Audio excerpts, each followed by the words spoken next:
नमस्कार।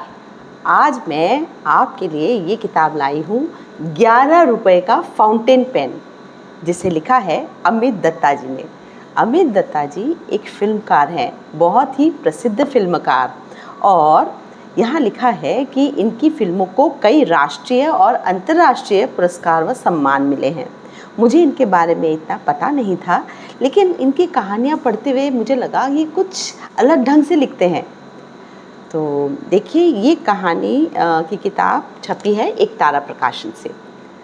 तो एक प्यारी सी कहानी है, चांद अपनी जगह कायम है। शामू छत पर लेटा हुआ था। उसकी टांगे चांद की ओर उठी हुई थी, यूं कि चांद गिरे तो उसके पैर संभाल ले। पिताजी मुस्कुराए, तो उस कीड़े जैसा है जो खुद को इतना बड़ा माने है कि चांद को भी अपनी टांगों से पकड़ ले और फुटबॉल बनाकर घुमा दे। इस गांव में संगीत, नाच, बच्चों के खेल सब खत्म हो चुके थे। सब उदास रहते थे। शाम को जब सूरज छिप जाता, सब छतों पर आ जाते थे, पर कोई आपस में बात नहीं करता था। सब एक दूसरे से खफा रहते थे, उदास, गुस्से में रहते थे। शामू ने पास की छत पर खड़े रामू को बताया कि चांद अगर गिरा तो वह उसे अपने पैरों से संभाल लेगा। यह सुनकर रामू ने गुस्से से चांद की ओर देखा। गुस्से के तीर सीधा उसे जाकर लगे। चांद घबराकर गांव के बीचों बीच बने तालाब में जा गिरा। आसमान में काला छेद रह गया था। सारे बच्चे दौड़ते हुए नीचे उतरे और तालाब को घेर कर खड़े हो गए। चांद पानी के भीतर चमक रहा था। इसे बाहर कैसे निकाले? गांव में रात में रोशनी चांद से ही होती थी। चांद निकले तो काली रात खत्म हो। कई महीने बीत गए। चांद तालाब से बाहर निकले, अपनी दशा पूरी करे, तभी तो दिन होगा ना, एक बूढ़ा बोला। लोग घबरा गए। रात खत्म होने का नाम ही नहीं ले रही थी। तभी जंगमों की एक टोली वहां से गुजरी। भरी दोपहर में वहां अंधेरा देख उन्हें हैरानी हुई। क्या हुआ भाई? जंगमों ने पूछा। चांद तालाब में गिर गया है, एक लड़का बोला। जंगम सोचने लगे कि क्या करें, पर उन्हें तो आगे जाना था। हम गाते हुए आगे बढ़ते जाते हैं, शायद हमारे गाने से उन्हें राहत मिल जाए।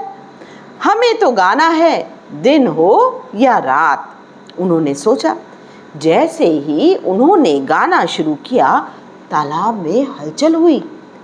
जंगम जब गा रहे थे तो चांद थोड़ा ऊपर उठा था।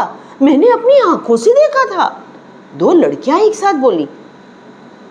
जब तक बात गांव में सब तक पहुंचती, जंगम दूसरे गांव पहुंच गए थे। वहां रोशनी थी। उदास गांव में अब भी रात थी। पशु पक्षी भी गांव से जा चुके थे। गांव वाले ने कोई कसर नहीं छोड़ी। शहर से क्रेन तक बुलाई गई, पर चांद को जरा भी न हिला पाई। बस संगीत से ही उम्मीद बची है, बच्चों ने सोचा। वे गांव के बाहर एक झोपड़ी में गए। वहां एक उस्ताद रहते थे। उनके पास एक वीणा थी। बाबा बोले, यहाँ कोई संगीत नहीं सुनता था, मैंने बजाना छोड़ दिया है। पता नहीं बजा पाऊंगा कि नहीं। तभी रामू उनके पैरों पर गिर पड़ा। बोला, यह सब मेरे कारण हुआ है। उस्ताद बोले, केवल तुम्हारे कारण नहीं, इसमें हम सबका दोष है। यह कभी ना कभी तो होना ही था। चलो मैं कोशिश करता हूँ। सब बच्चे तालाब किनारे बैठ गए। उस्ताद ने वीणा की तारों को कसना शुरू किया। तालाब में कुछ हलचल हुई। बाबा ने आलाप लगाया। मीन लगाते ही चांद ऊपर उठने लगा। बच्चों ने तालियां बजाई। अचानक चांद धप से नीचे बैठ गया।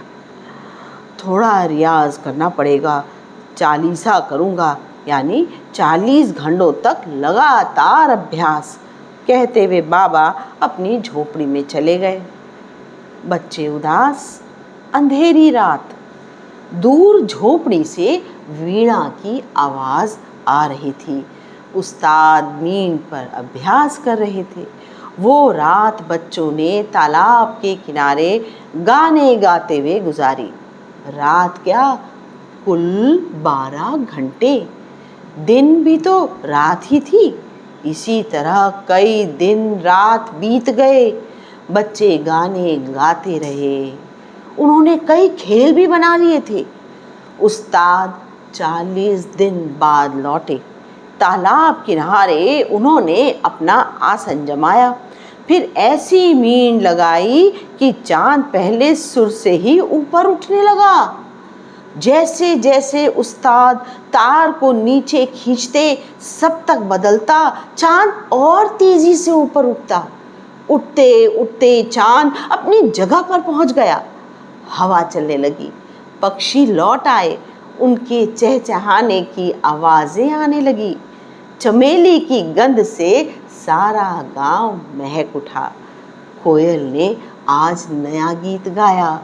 चारों ओर खुशी उल्लास। समय पर सुबह हुई। अगले दिन पंचायत हुई। इसमें सारे बच्चे शामिल हुए। सोच विचार हुआ कि चांद को अपनी जगह कैसे रखा जाए।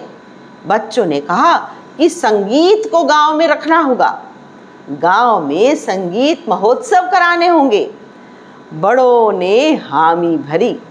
अब वहाँ हर साल संगीत महोत्सव में दूर दूर से संगीतकार आते हैं। बच्चों को संगीत की खासी समझ है और चांद अपनी जगह कायम है।